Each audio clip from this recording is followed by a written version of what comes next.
දකුණු කොරියාවේ රැකියා ගැන උනන්දුවෙන් ඉන්න හැමෝටම ගොඩක් වැදගත් වෙන ආරංචියක් ගැන අද මේ විමසුම. ඇතර මේක එරට විදේශ ශ්‍රමික ප්‍රතිපත්තියේ සිද්ධ වෙන ලොකු නාටකාකාර වෙනසක්. අපි බලමු මේක ගැඹුරටම ගිහින් මොකක්ද වෙන්නේ කියලා.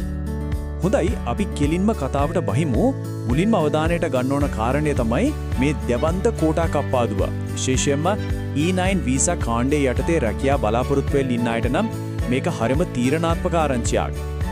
මේ බලන්න මේ සංඛ්‍යාව රුණ 52.යක්. ඒ කියන්නේ 2024 ඉඳන් 2026 වෙනකොට E9 වීසා කෝටාව භාගයකින් විතර අඩු වෙන්නයි යන්නේ. ඉතින් ඇයි එකපාරටම මෙච්චර ලොකු කප්පාදුවක්? මේ විශ්ලේෂණය පුරාම අපි හොයන්නේ ඒකට හේතු තමයි. මේ ප්‍රස්ථාරයේ එකපාදුව කොයිතරම් තියුණුද කියලා පැහැදිලිවම පේනවා. බලන්න 2028 දී 1,65,000ක් වටේ ඓතිහාසික ඉහළම මට්ටමක තිබුණු කෝටාව 2025 වෙනකොට 1,30,000ටත් 2026 වෙනකොට 80,000කට බහිනවා. මේක ඇත්තටම හරිම වේගවත් පහත වැටීමක්.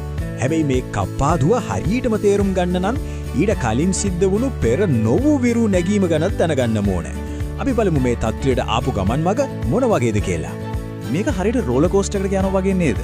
වසංගත කාලේ, කියන්නේ 2020 2021 වගේ වෙනකොට 52,000ක තිබුණු කෝටාව 2022 දී 69,000ටත් 2023 දී 1,20,000ටත් නැග්ගා. ඊට පස්සේ 2024 දී 1,65,000ක් වගේ වාර්තාගත මට්ටමකටම නැගිලා දැන් මේ හදිසි කඩා වැටීම සිද්ධ වෙලා තියෙනවා. හරි. එහෙනම් මොනවද මේකට දෙන නිල හේතු? අපි බලමු මේ දැවැන්ත තීරණය පිටිපස්සේ තියෙන තර්කය මොකක්ද කියලා. ප්‍රධාන කාරණා තුනක් තියෙනවා. පළවෙනි එක තමයි කොවිඩ් වසංගතයෙන් පස්සේ ඇතිවුණු අධික ශ්‍රම ඉල්ලුම දැන් සාමාන්‍ය තත්ත්වයට පත්වමින් තියෙන එක. දෙවෙනියට නිෂ්පාදන සහ ඉදිකිරීම වගේ ප්‍රධාන අංශවල රැකියා පුරප්පාඩු අඩු වෙලා. අන්තිමට සමස්තයක් විදිහට රටේ ආර්ථිකීය වර්ධන වේගයත් ටිකක් මන්දගාමි වෙලා. ඉතින් තීරණාත්මකම කාරණය තමයි රජය මේක දකින්නේ කප්පාදුවකටත් වඩා කලින් තිබුණු සාමාන්‍ය තත්ත්වයට ආයෙත් එන එකක් විදියට. එයාලගේ මතය තමයි වසංගතයෙන් පස්සේ ඇතිවුණු ඒ අස්වාභාවික ඉල්ලුම දැන් ඉවරයි කියන එක. හැබැයි අසල්ම හේතුව සමහර විට මේක වෙන්න පුළුවන්. ඒ තමයි ප්‍රකාශයට පත් කරපු කෝටාවයි ඇත්තටම රටට ආපු ශ්‍රමිකයන් ගානයි අතර තියෙන ලොකු පරතරය. මේ සංඛ්‍යාලේඛන බැලුවම ඒක හොඳටම පැහැදිලි වෙනවා. 2024 නිල කෝටාව 195,000ක් වුණාට ඇත්තටම දකුණු කොරියාවට ආපු ශ්‍රමිකයන් ගණන 78,025යි. ඒ කියන්නේ ආර්ථික තත්ත්වයන් නිසා සමාගම් වලට දීපු කෝටාවෙන් භාගයක්වත් පුරවගන්න බැරි වෙලා තියෙනවා.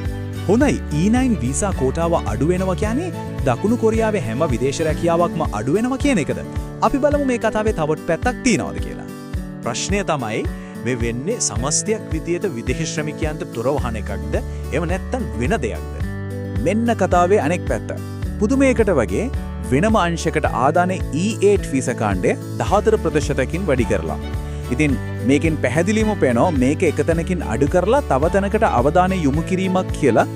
සරලවම කිව්වොත් E8 වීසා කියන්නේ ප්‍රධාන වශයෙන් කෘෂි කර්මාන්තය සහ දීවර කර්මාන්තය වගේ ක්ෂේත්‍රවල ශ්‍රුතුමය රැකියාවලට දෙන වීසා වර්ගයක්. විශේෂයෙන්ම ග්‍රාමීය ප්‍රදේශවල තියෙන ශ්‍රමයින්ගයට පිළියමක් විදිහට තමයි මේක හඳුන්වලා දීලා තියෙන්නේ. දැන් මේ ප්‍රස්ථාරය ඇත්තටම ගොඩක් දේවල් කියනවා. 2026ට අදාළ සම්පූර්ණ විදේශ ශ්‍රමික කෝටාව දිහා බැලුවම 80,000ක් වන E9 ශ්‍රමිකයන්ටත් වඩා වැඩි පිරිසක්, ඒ කියන්නේ 9,000ක් E8 ශ්‍රිතුමය ශ්‍රමිකයන්ට වෙන් කරලා.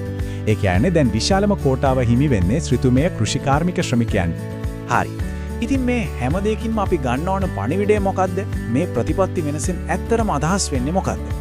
මෙතනින් අපිට ප්‍රධාන කරුණු කීපයක්ම පැහැදිලි වෙනවා. පළවෙනි එක මේක වසංගතයෙන් පස්සේ වුණු ව්‍යාප්තිය නවත්තලා සැලසුම් සහගත කළමනාකරණයකට මාරු වීමක්. දෙවනුව නිෂ්පාදන සහ ඉදිකිරීම් ක්ෂේත්‍රවල ශ්‍රම ඉල්ලුම දැන් සාමාන්‍ය වෙලා. තුන්වෙනුව කෘෂි කර්මාන්තයේ ශ්‍රමහිංගයට විසඳුම් දෙන්න අනුත් උපාය මාර්ගික අවධානයක් දීලා තිනවා. අවසාන වශයෙන් රජය දැන් කෝටා තීරණය කරන්නේ රටේ ආර්ථික යථාර්ථයට වඩාත් ගැළපෙන විදියට. ඉතින් අන්තිමට අපිට හිතන්න ඉතුරු වෙන ප්‍රශ්නය තමයි මේක. නිෂ්පාදන අංශයෙන් කෘෂිකාර්මික අංශයට මාරු වෙන මේ අවධානය දකුණු කොරියානු රැකියා වෙළඳපොලේ අනාගතය සහ විදේශ ශ්‍රමිකයන්ට තියෙන අවස්ථා දිගු කාලීනව කොහොම වෙනස් කරයිද?